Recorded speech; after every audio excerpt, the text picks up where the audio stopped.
Betul, reaksi Presiden Prabowo hari ini agak mendesak karena meminta supaya komunikasi politik publik dibenahi oleh istana. Artinya Presiden mengenali dengan baik atau mengenali secara mendalam keadaan yang setiap saat bisa mengguncang stabilitas politik. Dan itu yang memungkinkan kita mulai menduga bahwa teguran-teguran netizen terhadap mereka yang menjalankan komunikasi politik di istana itu tidak diperhatikan tuh. Jadi kelihatannya kalau kita lihat meme yang beredar olok-olok terhadap Presiden Prabowo itu makin lama makin kasar tuh. Dan kelihatannya itu tidak bisa ditanggapi atau diatasi oleh para komunikator istana kan. Jadi juru bicara Presiden hanya mampu untuk mengolok-olok balik tuh. Dan itu justru yang menimbulkan kesan bahwa manajemen krisis memang tidak dipahami oleh kantor kepresidenan yang mengurus komunikasi ini kan. Nah, peluang-peluang yang tersedia adalah tumbuhnya kembali semacam sinisme publik bahwa memang pemerintah ini tidak punya kapasitas untuk memahami isu publik. Sekedar mengolok-olok bahwa oke, itu kepala babi ya dimasak aja tuh, dengan asumsi apapun tetap ini tidak serius ditangani, bahwa itu soal bercanda, bahwa itu soal semacam satira. Tetapi poinnya adalah ada benda yang tiba di meja redaksi dan itu adalah teror, dan itu tidak mungkin hal semacam itu diremehkan oleh negara. Ya, netizen bisa saling bercanda atau kalangan Tempo sendiri terima itu tidak terlalu serius, tetapi adanya teror itu harusnya dengan segera itu lembaga-lembaga negara itu harus bertindak tuh. Kan ini semacam tentu si Cicak itu orang yang udah terlatih, Bocor Alus juga terlatih, maka mereka anggap ya udah nggak apa-apa tuh, kalau bisa lah kirim utuh-utuh deh. Tapi ini adalah semacam psikologi pertahanan diri untuk tidak merasa takut. Padahal kita sebetulnya tahu bahwa hal semacam ini bisa terjadi berkali-kali. Mungkin hari ini Tempo, nanti berikut forum yang lain atau universitas yang lain dikirimi. Jadi sebetulnya kondisi yang memungkinkan kita membaca we are living in the republic of fear ini itu betul-betul terasa tuh. Walaupun bagi netizen itu masih bisa dijadikan semacam bahan untuk membalikkan olok-olok dari kalangan istana menjadi, saya baca misalnya ada wawancara dengan Babi, lalu Babi itu menjawab sesuka-sukanya itu untuk membalas isu yang di-raise oleh istana tuh. Jadi sebetulnya ada situasi yang kelihatannya satiris, tetapi sebetulnya ini bisa berakhir pada drama politik yang membahayakan. Nah, yang sekarang ini malah bikin tambah geger itu respon dari juru bicara istana soal teror kepala babi kepada wartawan Tempo. Ini karena dia menyatakan dia dimasak saja, katanya begitu santai. Ini yang dan kemudian banyak sekali yang mengecam itu, bahkan minta Presiden Prabowo itu mencopot Hasan Nasbi, ini kepala kantor komunikasi kepresidenan, karena memang bagaimanapun orang melihat apa yang dikatakan oleh Hasan Nasbi itu, ya itu adalah pernyataan dari Presiden. Dan banyak kali media yang saya lihat setiap kali mengutip pernyataan Hasan Nasbi, mesti ini disebutnya bahwa istana gitu nyebutnya ya. Jadi dia menjadi personifikasi dari istana. Benar, ada tumpang tindih isu. Semuanya sifatnya sebetulnya destruktif atau negatif impression itu. Soal dan antara masih timbul perdebatan tentang masa depan dari institusi ini. Lalu soal undang-undang TNI yang pada akhirnya dipersoalkan secara hukum oleh Mas Zowie, justru yang mengambil jalan untuk meminta direview di Mahkamah Konstitusi. Lalu ada soal skandal kepala babi ini. Jadi kita mulai lihat betapa penjumlahan dari public issue ini tumbuh menjadi kekhawatiran karena seolah-olah dia tidak bisa diorkestrasi oleh istana, itu sehingga dempet-mendempet dengan isu baru lagi yang baru beberapa jam lalu dibicarakan secara meluas, yaitu temuan bahwa ijazah mantan Presiden Jokowi betul-betul palsu karena setelah di riset secara digital tidak kompatibel antara tahun ijazah dan penggunaan font atau tulisan atau karakter yang dipakai untuk mencetak ijazah itu. Jadi terlihat bahwa ada tumpukan persoalan yang memerlukan perhatian serius karena gumpalan energi yang tersisa tidak bisa disalurkan dalam lembaga-lembaga yang formal. Misalnya energi oposisi tidak bisa disalurkan melalui partai yang ada di DPR. Kemarahan publik terhadap teror terhadap jurnalis tidak bisa ditangani secara proporsional oleh istana, oleh kantor kepresidenan yang mengurus soal komunikasi publik itu.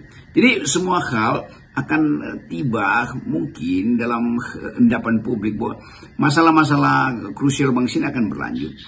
Justru karena ini menjelang Lebaran mungkin masih ada semacam penundaan isu itu karena timely secara waktu dia tidak kurang tepat itu. Orang masih berbuka puasa dan ceramah-ceramah keagamaan masih terdengar dari pusat-pusat ibadah. Jadi semua hal yang kelihatannya hari-hari ini tertunda untuk sebut aja ditumpahkan ke publik, ditumpahkan ke jalan, ditumpahkan ke media massa itu pasti akan muncul dalam bentuk yang lebih akumulatif setelah Lebaran. Dari berbagai kasus tadi dan juga kemudian respon dari istana maupun pemerintah itu, ini kan mengingatkan kembali kita hasil dari Sigi yang dilakukan oleh Kompas ya, tentang lemahnya komunikasi atau buruknya komunikasi publik pemerintah. Sekarang ini terbukti malah bahkan ini malah makin parah. Bersamaan dengan itu, ini kehadiran Jokowi ya, Presiden Republik Indonesia ke-7 yang terus-menerus mencari akses untuk tampil di muka publik, itu malah kian memperburuk suasana. Termasuk ini sekarang ini perselisihan politiknya dengan Megawati CQ PDIP. Ya, saya sebut membahayakan karena kita harus lihat konteks dari amburadulnya komunikasi politik ini bisa berakibat pada timbulnya ketidakpercayaan pada Presiden Prabowo. Artinya, publik menganggap bahwa jenis kekalutan hari ini bisa berimplikasi pada ketiadaan harapan. Seolah negara tidak diurus lagi, seolah-olah semua hal dibiarkan menjadi anything goes, apapun bisa berlangsung. Kita mulai melihat juga misalnya mantan Presiden Jokowi berupaya untuk mencari akses pada Ibu Mega melalui Ibu Puan, lalu terjadi kesulitan komunikasi atau macetnya komunikasi, lalu masing-masing pihak merasa bahwa Jokowi misalnya merasa ya bukan dia yang mengawali persediaan dengan Ibu Mega, tetapi faktanya Jokowi sudah dipecat oleh PDIP. Lalu Jokowi mungkin menganggap karena saya dipecat. Loh, pemecatan itu tentu ada dasarnya kan. Jadi sebetulnya seluruh hal yang bisa kita lihat sebagai potensi timbulnya kembali perselisihan politik itu ada di depan mata. Nah, perselisihan politik semacam ini dalam keadaan ekonomi memburuk, dalam keadaan para pengusaha juga mulai merasa tidak ada jaminan bahwa sistem usaha mereka itu bisa kembali pulih, mulai melakukan sebut aja membawa kabur modalnya atau footloose capitalism tuh. Jejak modal itu tidak lagi disimpan untuk kepentingan investasi di dalam negeri, tapi mungkin sudah mulai dipindahkan aset maupun marketnya ke luar negeri. Nah, ini yang mulai kita bisa baca, dan bacaan kita tentu setara dengan apa yang diterangkan oleh lembaga-lembaga pemeringkat internasional. Ya, Indonesia memang tidak layak investasi itu. Indonesia memang berbahaya karena rasio utangnya itu akan mengganggu stabilitas APBN kan. Jadi sebetulnya Indonesia di watch juga dengan sangat hati-hati oleh mereka yang ingin melihat bagaimana pemerintah menjamin kalau ada foreign direct investment, bagaimana pemerintah menjamin kalau lalu lintas barang itu pada suatu waktu itu terhalang oleh regulasi yang sebetulnya memacetkan ekonomi yang rasional. Bagaimana kalau luar negeri akhirnya menemukan fakta bahwa ekonomi Indonesia sebetulnya itu sudah ada dalam keadaan yang membahayakan kan? Semua itu mungkin terjadi dalam 2 minggu ini atau mungkin terjadi setelah selesai Lebaran, lalu semua fakta itu terbuka bahwa selama Lebaran sebetulnya ekonomi justru tidak tumbuh. Yang biasanya kalau Lebaran itu justru itu bagian yang bisa menambahkan growth atau pertumbuhan ekonomi kita. Nah, keadaan ini yang harusnya juga bisa dibaca secara hati-hati oleh Presiden Prabowo supaya terlihat bahwa Prabowo mengerti keadaan detil. Yang berbahaya kalau Prabowo tidak di-brief dan tidak mengerti atau tidak paham bahwa ada gejolak yang ya semacam kita mencium bau asap, dan itu penanda bahwa ada sesuatu yang sedang menyala. Jadi bolehlah kita sebut bulan Ramadan kali ini sebagai Ramadan yang hiruk pikuk ya. Padahal momen Ramadan itu harusnya kita gunakan untuk berkontemplasi atau dalam bahasa agama itu bertafakur, merenungkan kembali perjalanan hidup kita sebagai bangsa dalam setahun terakhir ini. Malah ini 10 hari terakhirnya orang harusnya banyak yang beritikaf di masjid ini, Bung Rocky. Makin terasa bahwa ada keadaan yang berubah sebetulnya. Alih-alih ada ketenangan di bulan suci Ramadan, tapi ternyata keributan politik justru terjadi di hari-hari ini.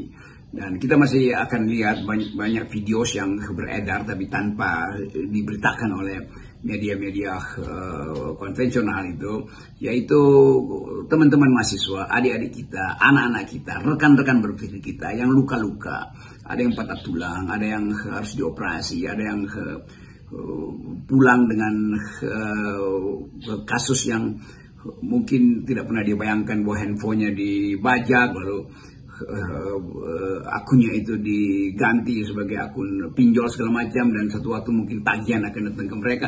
Jadi ada permainan intelijen yang terlihat untuk membahayakan kita, dan bacaan-bacaan intelijen ini juga harus dipahami sebagai penanda bahwa ada kekacauan di dalam koordinasi intelijen. Karena kita mengerti bahwa kalau keadaan mulai memperlihatkan potensi meradang, maka semua orang akan berupaya untuk memperbesar bisulnya tuh kan. Kan Presiden Prabowo sebetulnya ada di dalam persiapan langkah pertama untuk menyelesaikan 100 hari ini dengan energi baru. Tetapi tidak terlihat bahwa ada energi baru. Yang ada tetap kasak kusuk atau isu bahwa akan terjadi reshuffle, bahwa si ini akan menggantikan si itu, atau sebetulnya target-target baru apa yang bisa dihasilkan setelah 100 hari ini untuk memulai kembali harapan bahwa ekonomi bisa bertumbuh 8%. Kan semua itu yang ditunggu oleh publik tuh. Dan sambil menunggu, kita juga mulai merasakan bahwa kepemimpinan Pak Prabowo itu sebetulnya legitimasinya memang dari awal dipertanyakan tuh.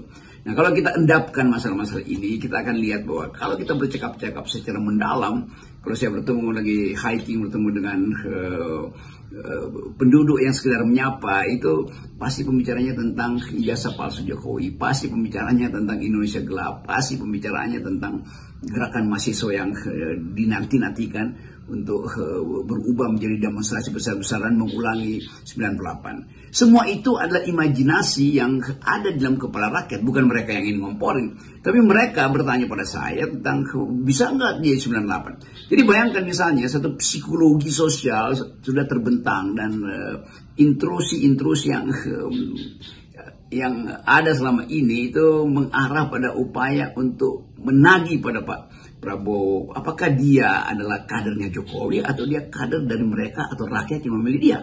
Jadi saya kira itu sekedar saya beritakan bahwa dalam beberapa hari ini saya bertemu dengan banyak orang dan menanyakan keadaan itu, apakah keadaan ini akan menumbuhkan kembali satu harapan atau dia akan memburuk seperti 98. Nah, kalau itu terjadi, itu artinya berantakan semua perencanaan yang dibuat oleh Presiden Prabowo. Jadi sekali lagi kita masuk pada satu tema bahwa komunikasi politik dari pemerintah itu sangat buruk, sehingga tidak ada semacam rasa nyaman untuk mengikuti dinamika politik. Walaupun ada dinamika, kalau kita nyaman, kita akan anggap oke, ini akan biasa-biasa saja. Jadi sekali lagi kita mulai merasa bahwa kita lagi masuk dalam satu suasana the Republic of Fear, Republik Kecemasan, dan itu bisa betul-betul berwujud kalau sampai 1-2 hari ini tidak ada revisi yang ketat terhadap sistem komunikasi publik dari